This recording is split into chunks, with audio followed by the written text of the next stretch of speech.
Ta-da! Hey! How's it going, cosplayers and struggling artists? I wanted to do a special video for you. This is a new writer's video, and this is actually going to be a sort of a writer's log of what it basically is to get yourself a table at an artist alley at a convention, and just kind of the daily routine of it. And I have been going to Tidewater Comic-Con for a few years. It's a great, I'd say like a medium level attended kind of convention, not to the size of New York and San Diego, but it's a pretty, sizable convention, and it's definitely worth checking out. I think it's actually an excellent convention. If you're if you're ever looking for just as a spectator or to set up your own table at an artist alley or whatever, you can definitely do worse. I'm a big fan of this convention. So this is basically the routine of me getting going and showing you kind of just what it takes, and because there's a less glamorous part about being a indie comic creator. I know, that's hard to believe, but it really is true.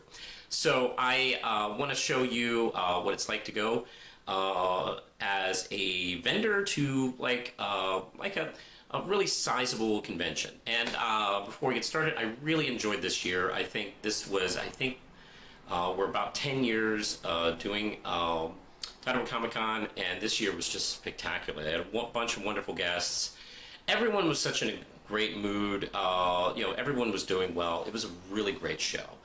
And I just really adore this convention. So one more time, if you ever considering doing Tidewater Comic-Con as a vendor or as a spectator, as a fan, as a cosplayer, it's really a great show. But anyway, let's get going and let's see how we did.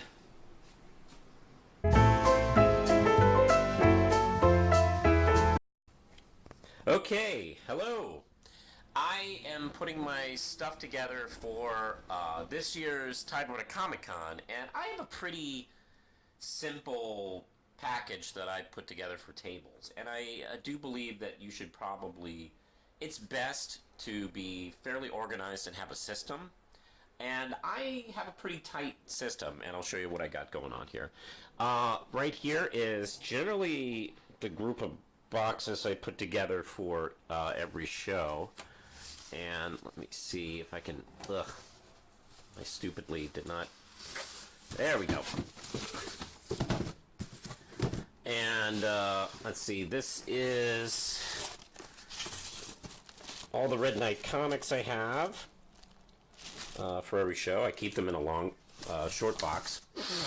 I just made a order for the Red Knight trades, and they're in here. Let's see, this is where I keep the banner, and this is the extra box where I have, the tablecloth and signs and, plexiglasses. I keep them in there.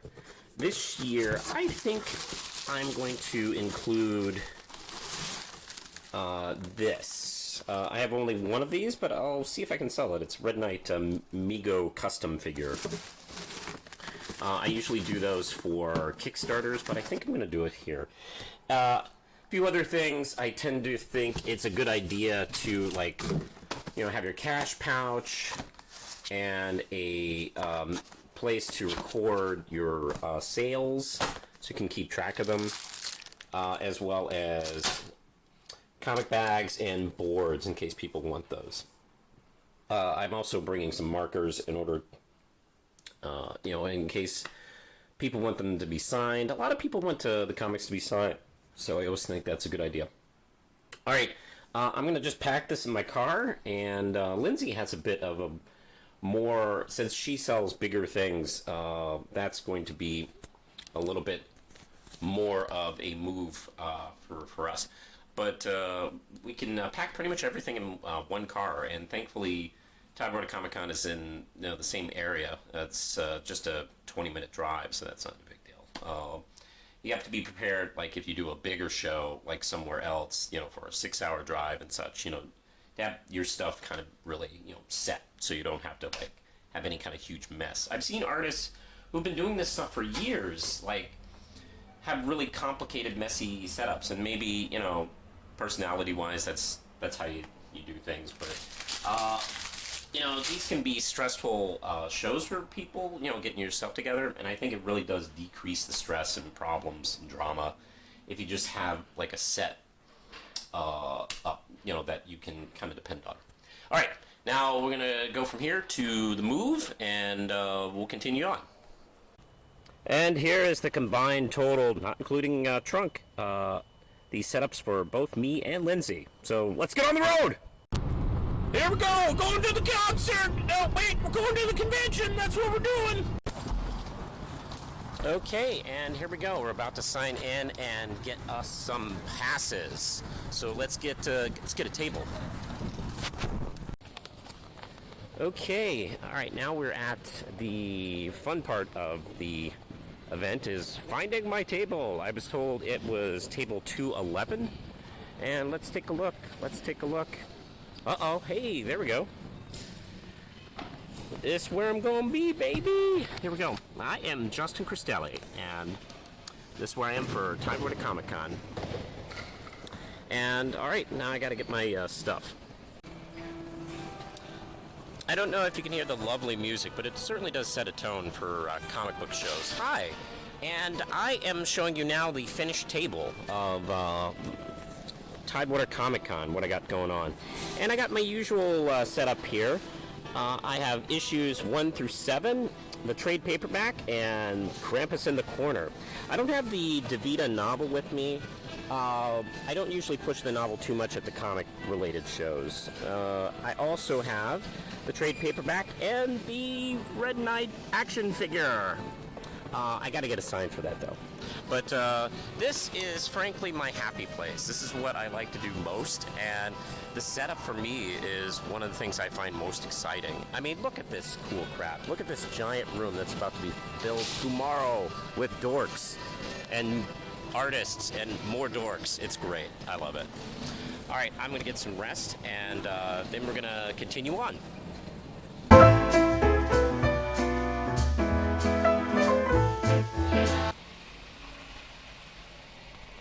Okay, it is 8 a.m. and it's a bit raining outside. I don't know how traffic will be. I'm sure it'll be okay, fine. But we already got our stuff set up, so now we're just about to take off. I'm up. Lindsay's mostly up, pretty much. And let's go. And here we go. This is the Saturday morning at Tidewater Comic-Con, and we are preparing. What time is it? It is almost 9? Yeah, it's 9:06 right now, baby. So, here we go. And I have got my table prepared, and I've set it a little bit. As you can see, I got a sign I made for the Red Knight figure. Right there. Got my comics all set. And I changed my mind on the DeVita novel. I had a couple copies, so I'm going to put it on the table. And I got my spread all set with the trading cards. I'm at table 211. And this is something I try to do. Try to make sure I got a proper book to keep track of sales. I'm going to jot that down in just a minute, and we're going to get going. All right, I'll talk to you later. Hey, all right, we're just wrapping up on day 1, Saturday, of Tidewater Comic-Con, and I think it did pretty well. We had a nice, good showing, and a lot of people very happily, checking out my books. Not just Red Knight, but Krampus and DeVita did pretty well as well. And, yeah, really good positive first day. A lot of good energy. Sometimes cons can,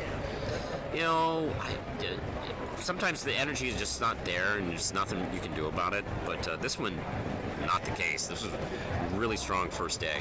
All right, that's all I got for this show.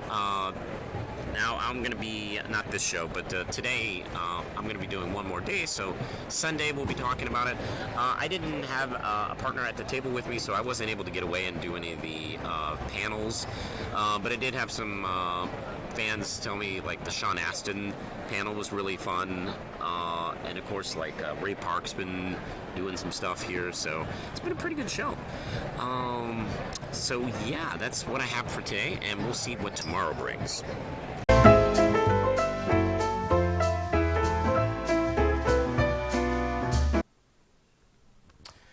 Okay, we're in the final day of Tidewater Comic-Con, the final day. Of all 2 days, we're at the end.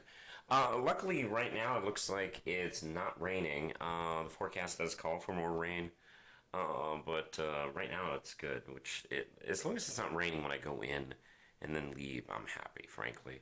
Like I said, we had a really great day yesterday. Not just me, but Lindsay had a really positive day as well. I'm looking forward to closing it out today. I'm also prepared that maybe it might be a little bit slower. Sometimes when you have a good first day, first 2 days, the last day might be a little slow because everybody's kind of just wrapping up. Or, I don't know, a lot of people might be finally making those purchases. So you might actually have like an improved bump for the day. So, I'm prepared for both. Luckily, I had a great first day, so I don't have the pressure of like doing great today, like to make it happen. It's already kind of happened for this weekend, so the rest is just going well. I'm just a little concerned about my voice. My voice is just trashed, so I'm just kind of just dealing with that right now.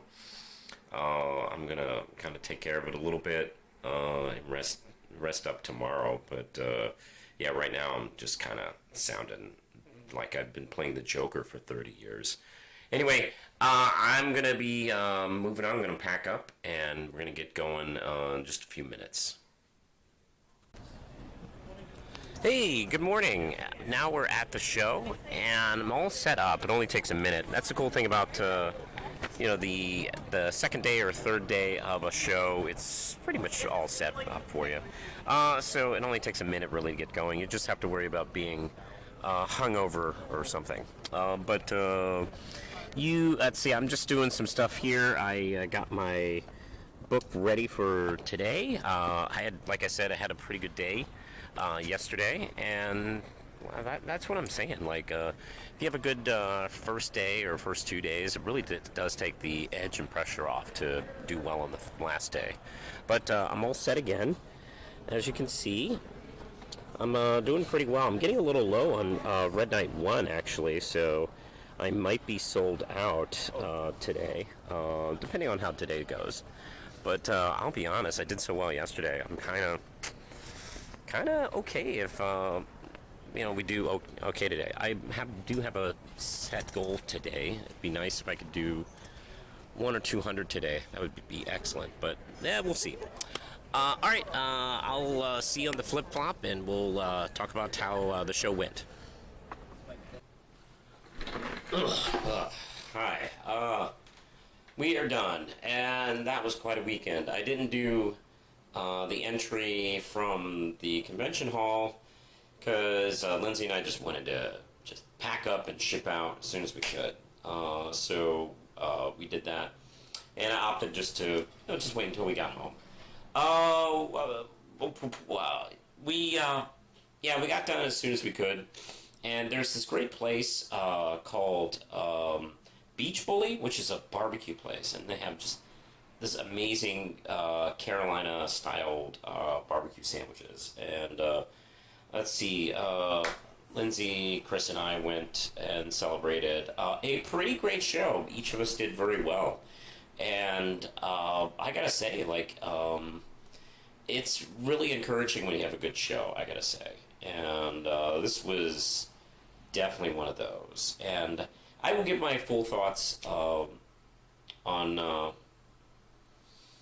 conventions in general, but let me just say, this is kind of what you go through. You do all the packing, and you got to do all all the business stuff, and then you gotta do the Stan Lee salesman stuff at the tables. So it was a really great show.